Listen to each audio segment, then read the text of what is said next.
Hello, everyone. It's at Species Week here at the Congressional Western Caucus, and I want to welcome you to our forum highlighting the successful recovery efforts of the lesser prairie chicken. And to help set the stage, the Endangered Species Act was signed into law almost four decades ago, 40 years ago. It has not really been meaningfully updated since that time. Sometimes, too, instead of being utilized as a tool to aid in the recovery of plants or animals, the ESA has been used as a weapon by radical special interest groups to halt land management or energy development or agricultural production and economic development throughout rural America. One of the key priorities of the Western Caucus is modernizing and improving the Endangered Species Act to successfully recover and protect wildlife across the country. That's all of our goals. But during our second annual Species Week, our members are outlining just how to do that through three pillars of recovery. And that's transparency, flexibility, and scientific credibility. All three of these pillars must be met if we're going to achieve the original goal of the ESA, which is to restore populations and habitats in order to remove species from the endangered or threatened lists. As I mentioned today, we're discussing the case of the lesser prairie chicken, a bird native to the Great Plains of the United States. In 2014, the lesser prairie chicken was listed as threatened, and communities throughout the region stepped up to the plate to protect and restore their populations. Now, in 2022, the Biden administration is proposing to list the bird as endangered, a move that would jeopardize ongoing recovery efforts and eliminate any existing incentives for local and private land managers to continue working alongside government officials to ensure the survival of the species. Western Caucus members, especially the ones that we're delighted to have joining us today, understand that states and local communities are best equipped to manage species. And they are here today to highlight how communities in New Mexico, in Texas, as well as the state of Kansas are working to protect the lesser prairie chicken without the overburdensome regulations from the federal government. So I want to welcome my friend, first of all, my friend and vice chair of the Congressional Western Caucus, Ms. Yvette Herrell from the land of enchantment, the great state of New Mexico. So Yvette. Well, thank you so much, and everyone, for being on this call, and Chairman Newhouse, really for holding this important event today, so that we can really highlight the work and the conservation efforts that are being done to prevent the listing of the lesser prairie chicken, and really across the states where the lesser prairie chicken habitat exists. Millions of dollars are being spent by both state wildlife agencies and private businesses to conserve this habitat through candidate conservation agreements with assurances. And in my district alone, 2 million acres of land owned by industry and 2 million acres of land owned by farmers have been enrolled in CCAAs, and range-wide $64 million has paid in enrollment and mitigation fees for conservation, and over 6 million acres are enrolled in the CCAs and CCAAs. So the investment has resulted in the stabilization of the species population, and in many years, its growth. In fact, from 2013 to 2020, the LPC population more than doubled from just over 15,000 birds to over 34,000. Unfortunately, though, the Fish and Wildlife Service has proposed to list the LPC as endangered in my district, which is both unfair and unjustified. In addition, a final listing will result in the loss of private investments in the long-term protection of the LPC habitat.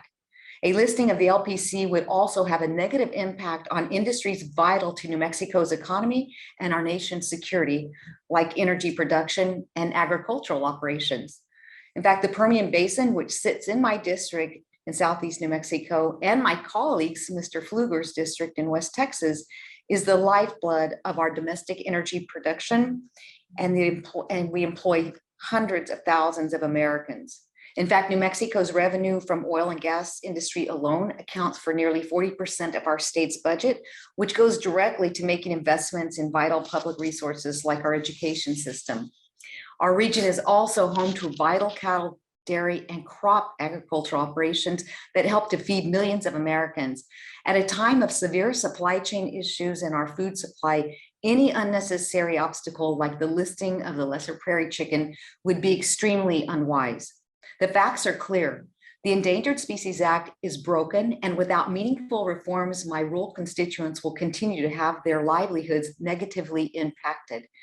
In my district alone, I have constituents who are losing cattle every day due to depredations caused by endangered wolves, or having their herd sizes reduced due to the endangered New Mexico meadow jumping mouse, which, by the way, nobody has ever seen, or having their timber operations shut down due to the Mexican spotted owl. Pretty soon, I fear the only thing that will be endangered is the American farmer and rancher. Instead of being focused on punitive listings like the potential listing of the lesser prairie chicken, the Fish and Wildlife Service should be focused on empowering private conservation efforts that have proven to be successful, like the CCAAs in New Mexico that is operated by Kim, whose leadership we will hear from today, and that's CEHMM. And we have one of their people here on the call today. But Chairman Newhouse, just thank you again for holding this and allowing us to talk about the real honest facts and how we can work to improve these listings and help protect the industries that are so vital to our region. So thank you. And with that, I yield back. Thank you, Representative Herrell. Appreciate you being with us today for this important conversation. Now I want to turn to a representative from the great state of Texas, someone whose community I was able to visit not too long ago, August Pfluger. August, any opening remarks? Well, Chairman, thank you. And I completely agree with Representative Herrell. Thank you for your efforts and your leadership to highlight these issues and for hosting a discussion on the administration's proposed listing of the lesser prairie chicken under the Endangered Species Act. You've been relentless on your efforts to do the right thing and to make sure that there's a voice of reason in the room. And we appreciate that. I speak for Texas right now in saying thank you as the chairman of the Western Caucus for your efforts. And it's hard to follow Representative Herrell's comments because they just so accurately portray this situation. We border each other in our congressional districts and also on the state lines. I'll do my best to add some points, but she really characterized it accurately. The lesser prairie chicken has inhabited Texas and surrounding states for centuries. The population may have decreased, and I know that prompted action in 2014. But since then, we've seen an increase, at least in Texas. Some estimates show 30% and more over the last several years. And this uptick in population is due to the successful implementation of local and state efforts, not the Biden administration, but local and state efforts to do what I call the right thing, what I just said that you have done. And in fact, the administration's efforts to reverse this progress, but not to improve the dismal 3% success rate of the ESA is just to appease special interest groups. The lesser prairie chicken are frequently spotted across Texas, especially in the Permian Basin, which, as Ms. Herrell pointed out, I represent in the Texas portion of it. The Permian, I think it's important to point out, produces 40% of the country's oil and a significant amount of natural gas as well. And that supply, that secure supply, is responsible for the national security needs, the energy needs of our country, and also helps our partners and allies around the world. It's a geopolitical tool. But there is no question in my mind that the original intent of the Endangered Species Act has been distorted, it's been misused, and I'm going to go a step further. It's being weaponized by this administration to attack and assault the energy industry and other industries, as Ms. Herrell pointed out, farmers and ranchers and agriculture. and have nothing to do with the success that we've seen in the uptick in population of the lesser prairie chicken. But it's being used to curb oil and gas production, and as President Biden has said, to end fossil fuels. And that's really the goal of what he's trying to do, is find tools. And unfortunately, the lesser prairie chicken is being used by the administration as a tool to weaponize against this industry and others. Extreme environmental groups regularly wield the outdated ESA as a weapon. And we've seen this play out numerous times in the Permian Basin with past attempts to list species like the sagebrush lizard and current threats on the lesser prairie chicken. While a constant target by this administration and the environmental left, the Texas oil and natural gas industry do play a critical role in our economies. And the industry provides high-paying jobs for Texans and for New Mexicans. And it offers $15 billion to state and local tax coffers every single year. And this revenue, the producers along the fuel supply chain help fund education, transportation, conservation, first responders, and critical infrastructure needs, not just in the state of Texas, but throughout the rest of the United States. And it's a driver of our economy. And as I mentioned, any threat to our production or our ability is a threat to our national security.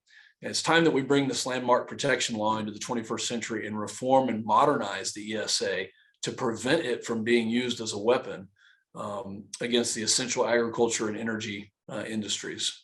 Last year, I introduced legislation to reform the ESA and to deliver reasonable, common sense protections for endangered species while also preventing overbearing regulations coming out of Washington. Listing decisions have enormous impacts on our local and state economies and our communities. And my legislation would require that the federal government analyze and take into consideration those incurred costs that the ESA listings would impose on our communities. We must reform, we must modernize, and prevent this legislation, prevent the ESA from being used as a weapon.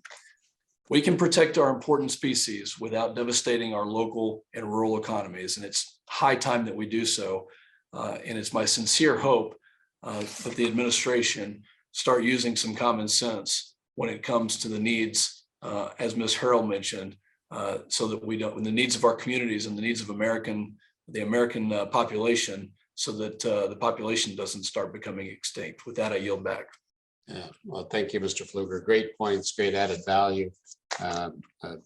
Many of the things that you brought up are so important. The dismal 3% success rate of the ESA, truly, you have to question what are the goals of the program if we have such a poor record of removing species from the list.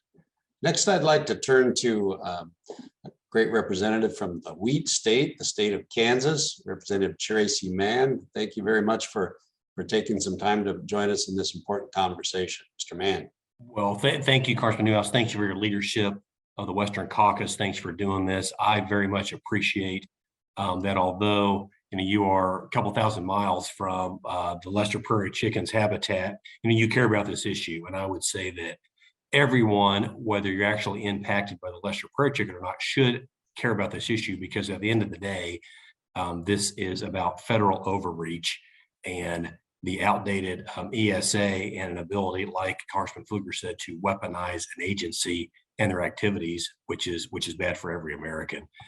Completely agree with and want to associate myself with the comments of Congressman Herrel and Congressman Pfluger. And specific to Kansas, or if someone is viewing this for the first time and hasn't followed this issue, I think it's important to understand that if the lesser prairie chicken is listed as endangered, 20 million acres will be affected in 85 counties across 5 states. That would be Kansas, Colorado, Oklahoma, Texas, and New Mexico. About half of the lesser prairie chicken population lives in 39 counties in western Kansas, in my district. Kansans have made substantial voluntary efforts, again, voluntary, including 40,000 acres of habitat conservation. But ultimately, the Fish and Wildlife Service decided that the federal government is better equipped to address these local areas.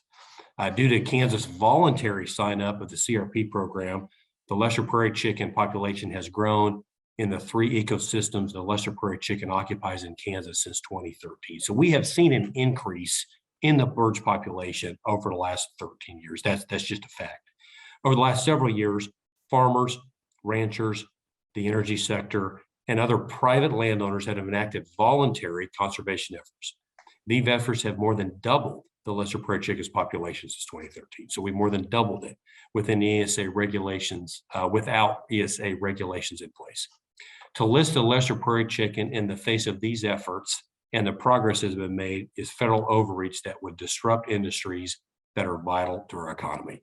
I've sent letters to the Biden administration. I know that everyone else on here as well, asking for the comment period to be extended by 60 days. Anyone that's tuning in and watching this, if this is an issue you care about, or ask you to please go ahead and submit comments to the Biden administration, letting them know that listing the lesser prairie chicken as endangered is complete federal government overreach and is unnecessary.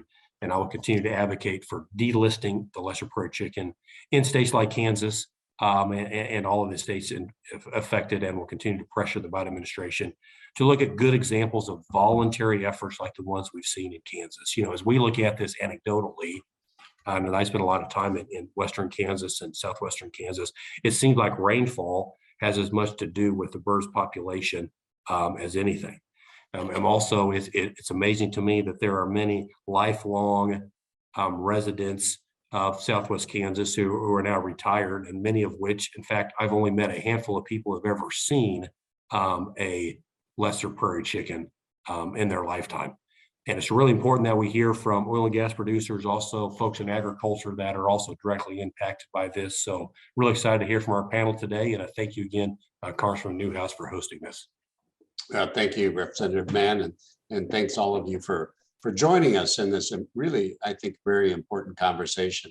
Now, as I promised, we've got a few special guests who are with us today that will help us to understand a couple things, not only the impacts of listing the lesser prairie chicken and what they would have on the communities that you represent, but also the ongoing efforts that are at risk should the bird be added to the list. A couple of very important points that we want to discuss further. So first of all, I'll turn to Ms. Herrell to have you introduce your guests and allow them to give their remarks.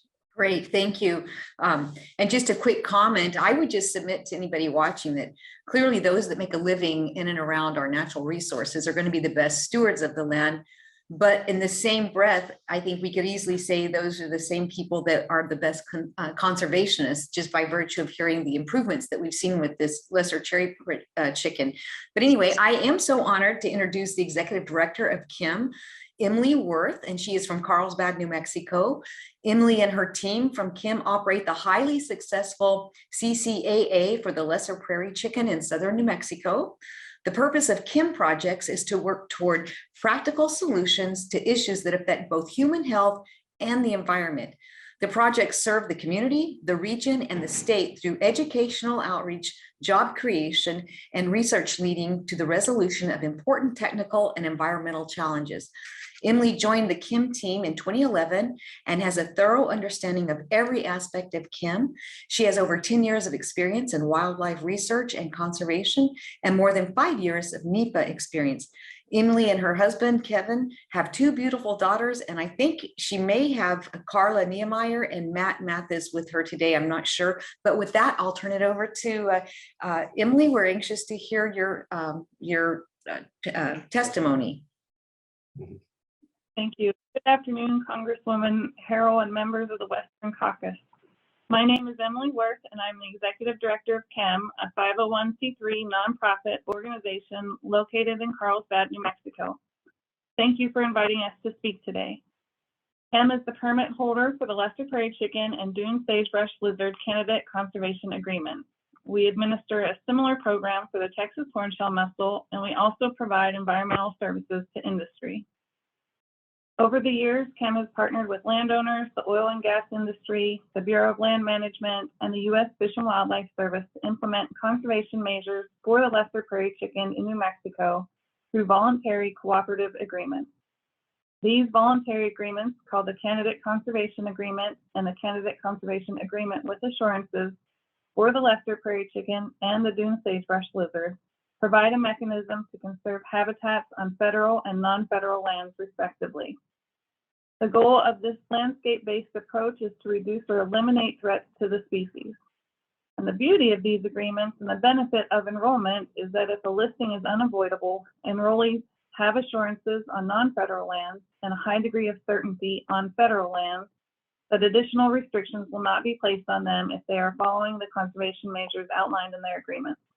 In other words, the agreements are like an insurance policy.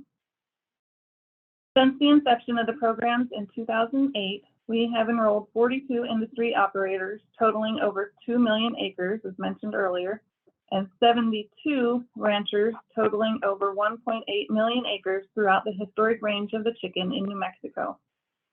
Oil and gas industry participation affords the program the ability to provide funding for projects to achieve the desired conservation goals.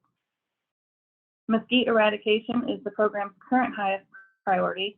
CHEM has successfully treated approximately 81,000 acres and removed over 14,000 acres of dead standing mesquite post-treatment, creating new habitat for the chicken. In addition, we have installed 134 miles of fences, 52 water troughs, and 18 solar pumps, all which help ranchers improve grazing management while simultaneously improving habitat for the species. In a nutshell, that is our candidate conservation agreement program for the lesser prairie chicken. Thank you once again for inviting us to speak, and we look forward to answering any further questions you may have.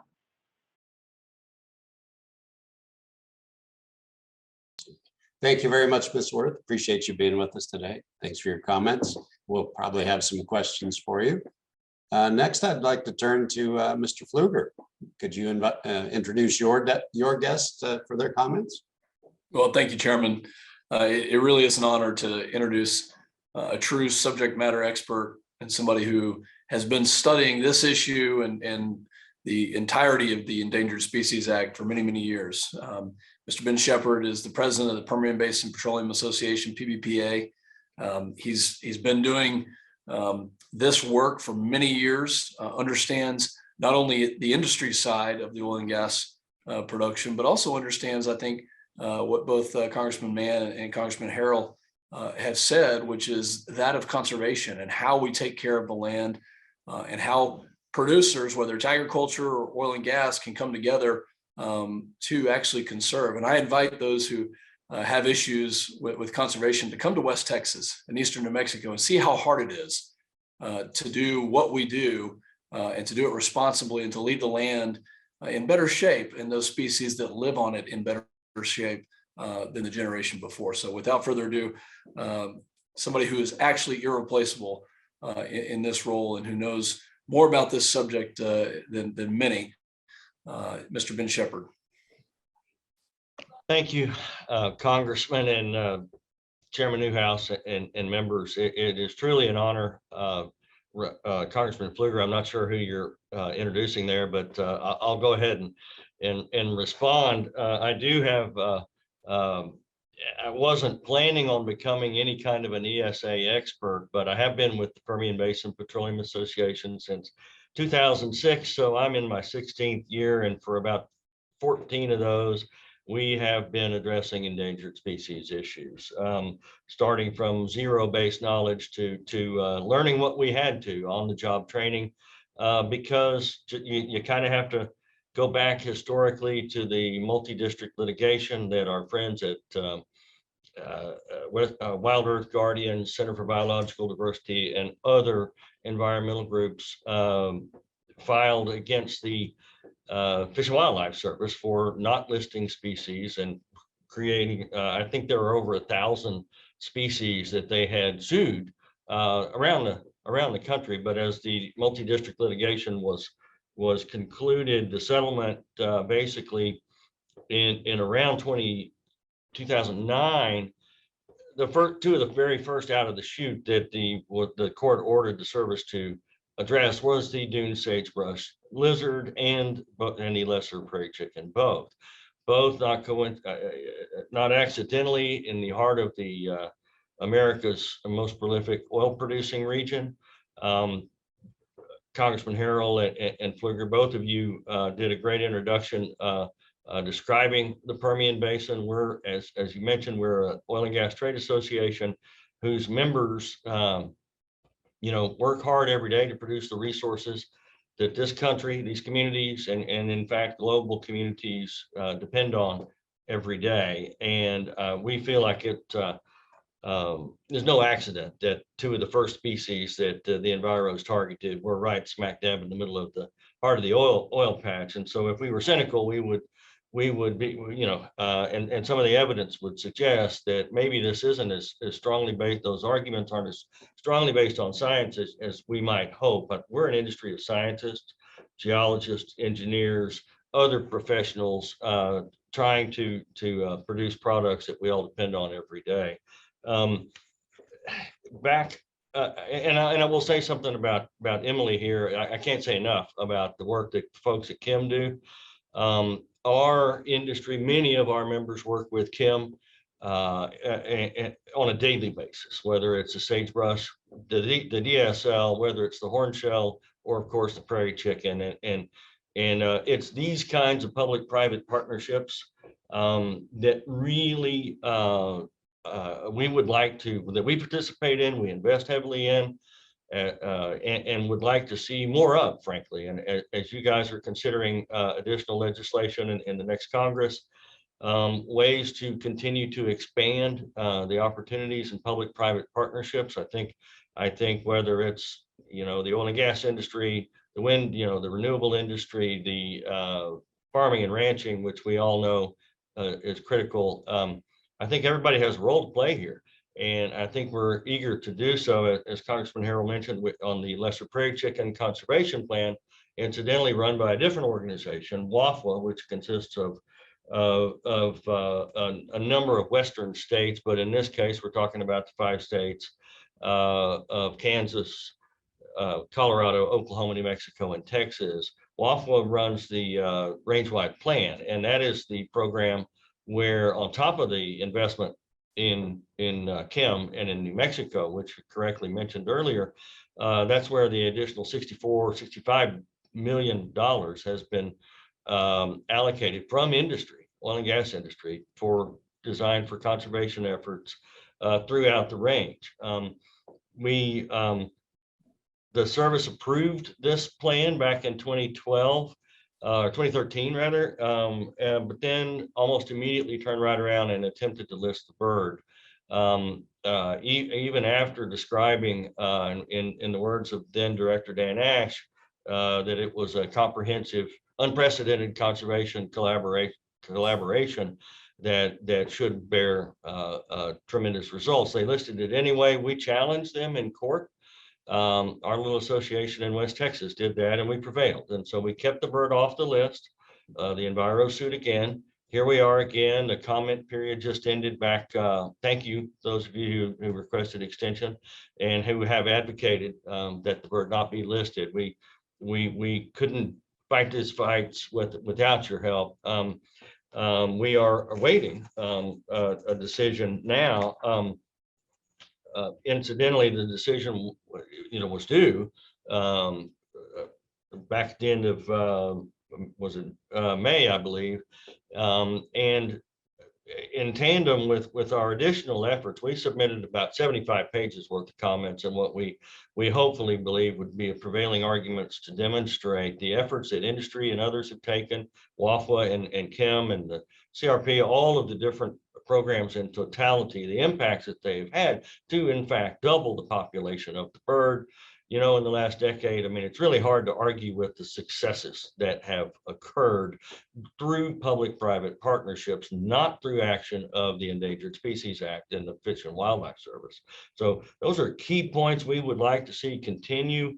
The other thing I'll mention, working again along with WAFWA and the 5 states, WAFWA has recently undertaken in the last several months some additional research steps. One of the things in this most recent listing is that the service proposes to divide the habitat into north and south population segments, which has never been done before. And one of the things that the biologists at the states have identified is that the genetic data that is available and that was used to help make this decision is very old and outdated, and even predates DNA sequencing and some of the modern DNA technology that's out there. So there's a study underway right now to try to identify the actual genetic makeup of the bird throughout the 5 states to determine,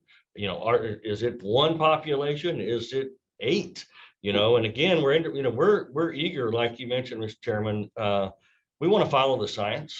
If we have clear, justifiable science, we will follow that. We intend to continue producing oil and gas in the Permian Basin for decades to come. We want to do it in a clean and responsible, scientifically based manner. And so we have asked, and the other aspect of the research that's ongoing is on the geospatial analysis. In other words, the habitat range that they've been using on the maps, we believe is outdated as well. We believe that some of the area they're calling critical habitat potentially is not now, and maybe never has been, or certainly for decades has not been quality habitat for lesser prairie chicken. So again, that data is very, very old. We're hoping to get updated geospatial data and the type of grasslands that are actually on the ground, so that we can look scientifically. And that would help us even in the event of a listing. Let's find out where we know what the populations are like in Kansas. As has been stated, half the birds are up in Kansas. But what is less clear is throughout the rest of the range. So we have urged, and I've actually met with Director Martha Williams at the service and urged them to delay any decision until the scientific research is concluded sometime early, middle of this fall. At the earliest. We have not gotten any official response, although they have acknowledged that they are in possession of our request to not make a decision. So I'll stop there. I'm happy to answer any questions. Again, it's an honor to be part of this group, and if we can be of any help along the line, we stand to do so. Great. Thank you very much, Mr. Sheppard. Appreciate you being here. And yeah, we will have a few questions for you here shortly. Congressman Mann, could you introduce your guest, and we'll have them give their comments as well. Sure, Mr. Chairman. My pleasure to introduce Jim Sipes. Jim is a farmer, a leader, and has been outspoken on this issue. Mr. Sipes attended Kansas State University, received a master's degree in agronomy, and returned home to the family farm in Stanton County, which is roughly their farm would be round numbers about as far south and west in Kansas as you can get. So roughly 10-ish miles from Colorado and 30 to 40 miles from Oklahoma. Today, he's the 4th generation to farm the ground on his family farm with his uncle and his father. Jim also represents Kansas Farm Bureau's 9th district on the state board of directors. The 9th district includes Finney, Grant, Greeley, Hamilton, Haskell, Kearney, Morton, Stanton, Stevens, Seward, and Wichita counties. Jim has served on the Stanton County Farm Bureau Board as well, and on Kansas Farm Bureau's State Resolutions Committee. Jim and his wife, Kelly, have one son, Caleb, and a daughter, Bailey. So, Jim, we're here from various stakeholders of oil and gas, and delighted that you're willing to join us as an ag producer and a farmer and give us your perspective on these regulations. Thank you very much for the opportunity to provide comment on the proposed listing of lesser prairie chicken.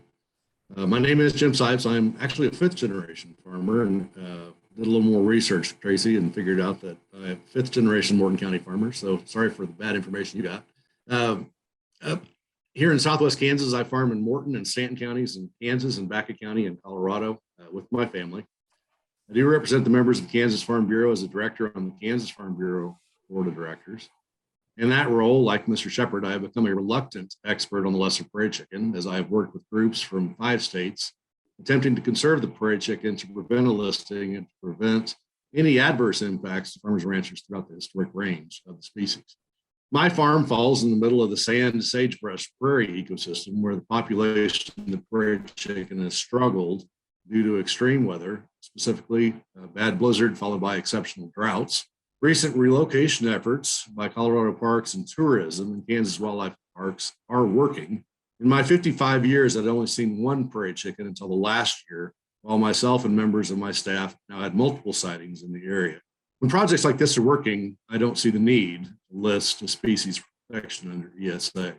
The proposed listing of the prairie chicken as threatened in Kansas, Colorado, and Oklahoma, and endangered in parts of Texas and New Mexico causes me a lot of concern. It appears that cropping practices will be exempted from incidental take by the 4D exception in areas where it is listed as threatened, but grazing pasture lands are not covered with blanket coverage under the 4D rule.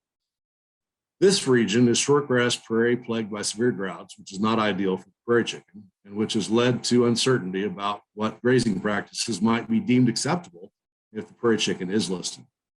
It is not feasible for my family's operation to seek our own Section 10 permit or to rely solely on participation in government programs that have been approved through Section 7 conferencing. To determine what grazing activities are allowed on our land, which will not expose us to potential take liability, farmers and ranchers will have even more difficulty in areas where the species may be listed as endangered. In my opinion, lands enrolled in the Conservation Reserve Program provide the most benefit to the species. The recent reduction in CRP rental rates and recent increase in grain prices has seen a significant reduction in CRP in this region. CRP rental rates that more accurately reflect potential grain and production income may be necessary to sustain and grow the prairie chicken population in this area. Our land is our paycheck, so efforts to conserve needs to come with adequate compensation for the term of the agreement with adjustments for cost of living and future opportunities.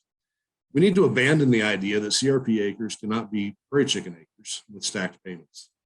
Until consultation occurs between the federal agencies about CRP, farmers are likely to resist renewing CRP contracts for fear that the land may not be eligible to return to working lands.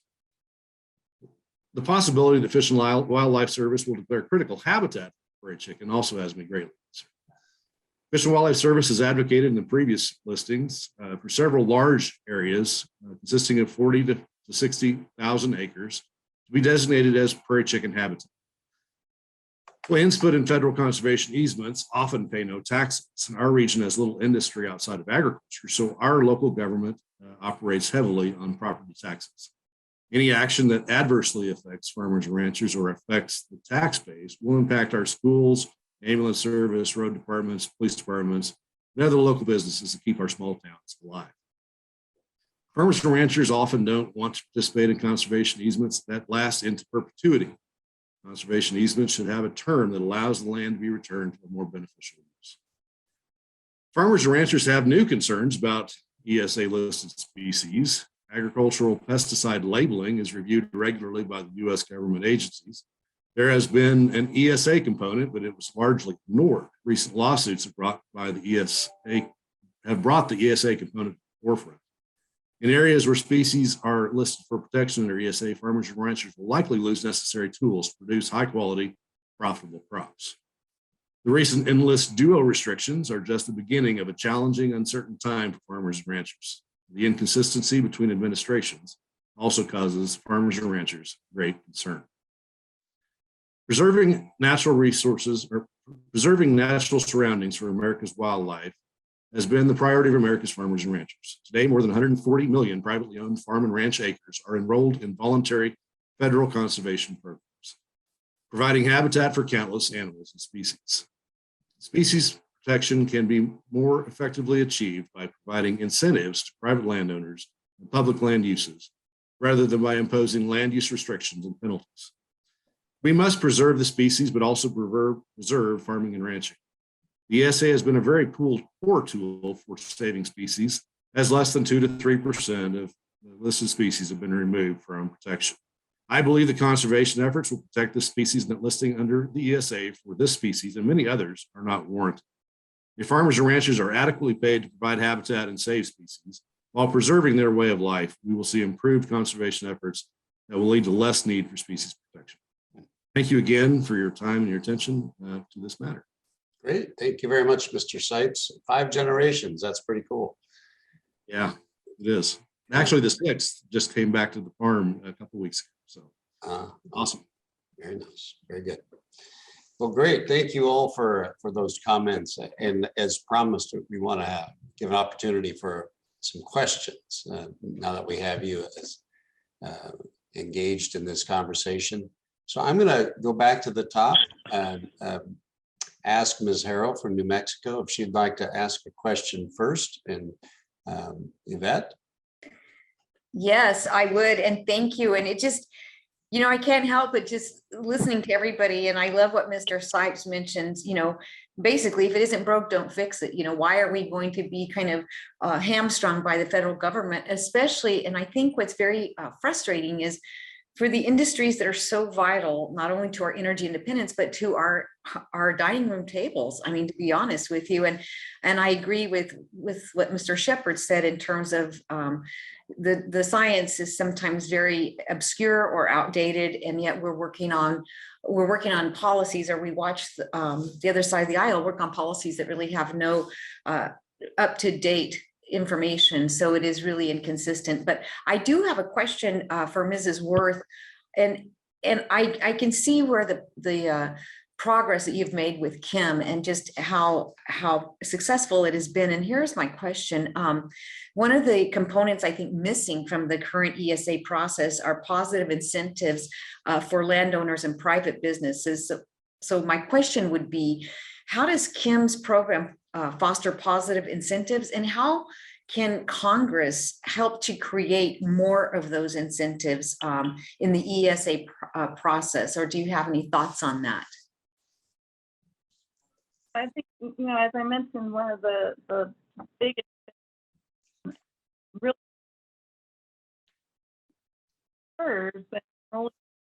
Emily, we're just having a little bit of trouble hearing you for some reason.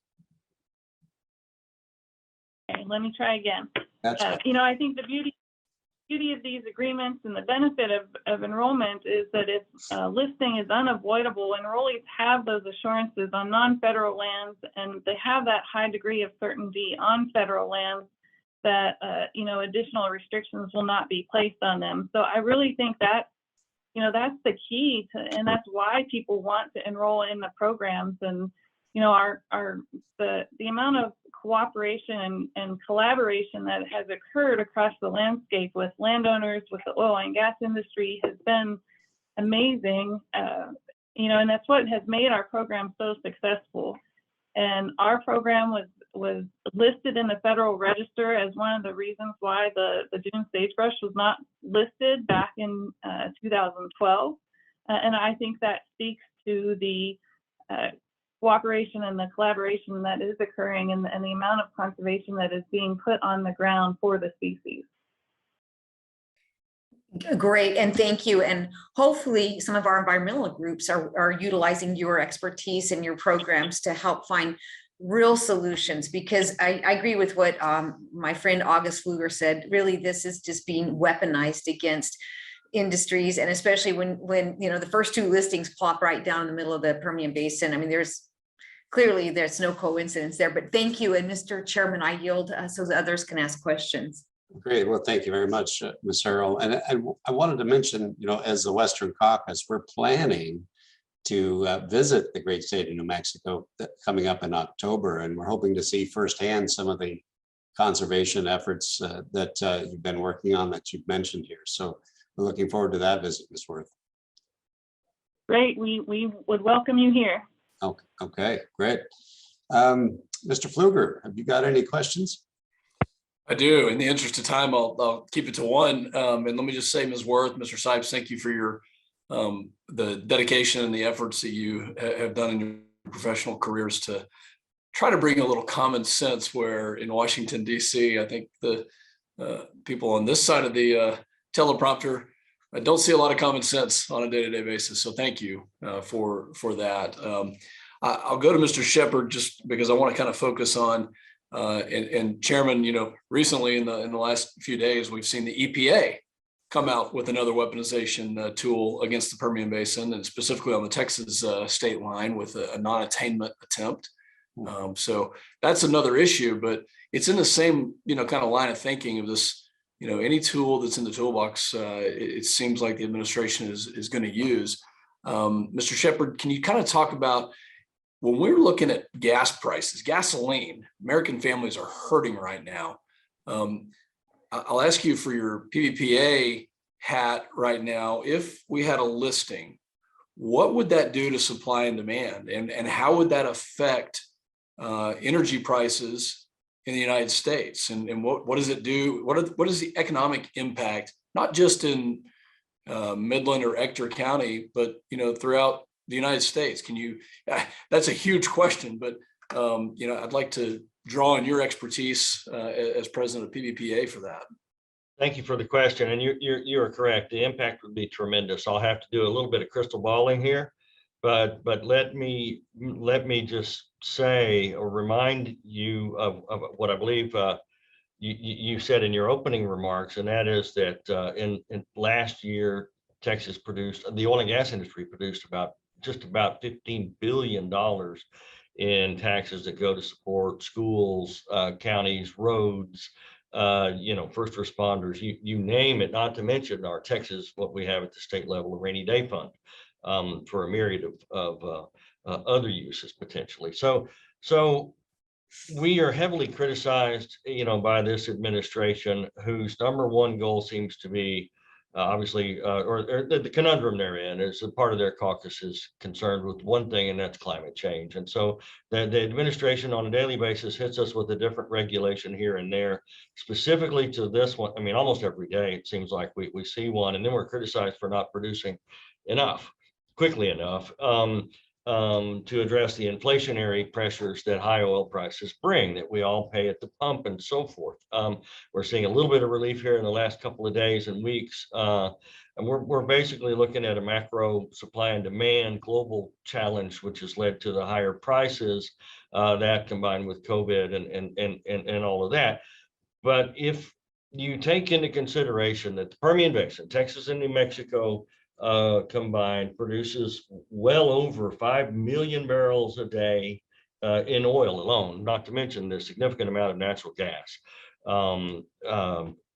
If you, a listing, just taking this one issue, a listing of the prairie chicken would impact a significant portion of the producing area of the Permian Basin and essentially sideline that production, reducing the amount produced.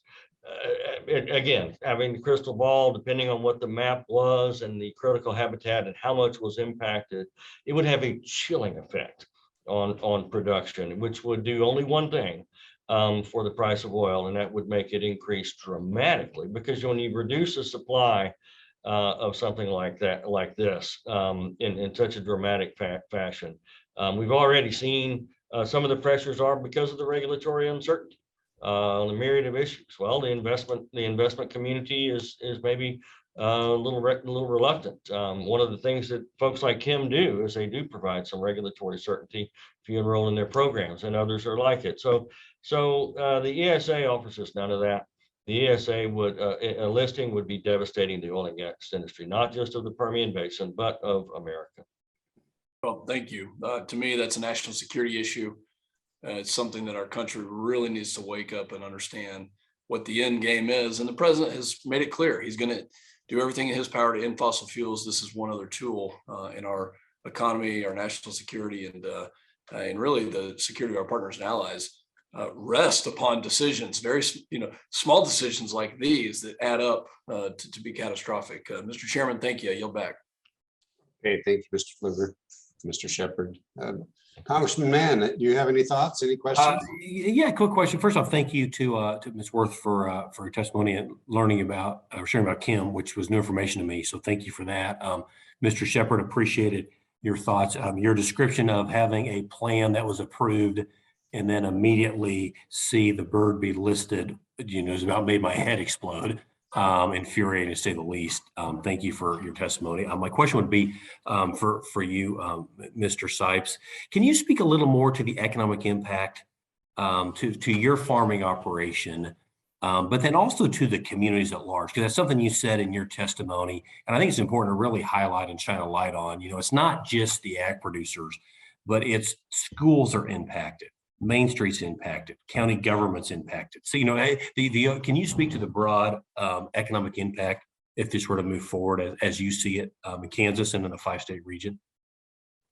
Well, I think it could have devastating impacts on certain areas, particularly those areas where they have the 40 to 60,000 acres of primary habitat areas, those could infect an entire county. And if there's no tax base coming out of that, I don't know how they would run any part of their county governments. So that's what has me most concerned. And it's really just uncertainty because we don't know exactly what will happen with that. There are some easements where tax bases are paid. And I think Kansas, the state of Kansas pays taxes back to the places where there are easements. But that's not always certain either. So I can't really predict what will happen, but it could be devastating for those communities that have in those 4 or 5 50 or 60,000 acre critical habitat areas. Who knows what will happen? As far as farmers and ranchers in that region, they likely wouldn't be able to graze their lands like they normally would. I know if we had grazing restrictions put on our lands out here in Southwest Kansas, there would be no income. It's a short grass prairie. And that would impact some farmers hugely that are just running cattle. I'm mostly a crop producer, so my impact would be probably pretty minor on my operation. But on other operations, it'd put them out of business. Plain and simple. Just the impact of the higher gas or fuel prices we're seeing right now. I've got 4 tractors running in the field right now, and I'm running $4,000 a day of diesel through my tractors. I used to say it cost me $1,500 a day to run this. So there you go. It's taken a lot more today than it did before, and that's just because of oil and gas prices. So if we close out the Permian Basin, God help us. Yeah, and all these problems are self-inflicted, and there's no reason to keep going down this road on a lot of fronts. So thank you, Mr. Sipes, and thank you, Chairman Newhouse. I yield back my time. Thank you very much, Mr. Mann, Mr. Sipes. So if I could ask just one quick question, and this is not directed at anybody in particular, so any one of you that our guests today would like to take a shot at it or all, you're all groups or entities or businesses that are invested in the successful recovery of the lesser prairie chicken. And as was intimated earlier, the dismal success rate of the ESA, that there are no statutory benchmarks to downlist a species from endangered to threatened, or to actually delist a species entirely. It seems like that provides little incentive for these local conservation efforts. And so how do we know when we win if we don't know where the goal line is? I guess is part of the thought there. So but if I could ask you, and you guys are active on the ground trying to do the work, how can we as Congress, or how could federal agencies help you or help make the process more clear, more in line with what should be the goals of the ESA? Any thoughts about what we could do to help? And like I said, open it up to anybody that would like to take a stab at that. I'll take just a stab. I don't, Mr. Chairman, members, I don't have a silver bullet here, but I do appreciate your asking the question and that you guys working on all of this. We maybe there's some ways that you guys could look at establishing ways that the federal government can't step in as easily if there are state-run or state-coordinated efforts underway, and maybe some metrics on how to, the metrics question is an interesting one. How do you gauge? I've asked members of the Fish and Wildlife, but it's like, well, our population of the bird is doubled, and they, doesn't that account for some sort of success?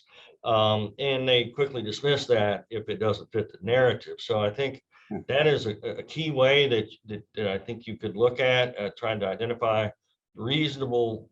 We have metrics in everything that we do, and except this seems like it's suspicious why it's just kind of open-ended and more often than not, bending to the will of a court in environmental action. Good. Well, thank you. Thank you very much, Mr. Sheppard. It seems very subjective as far as determining when we achieve victory.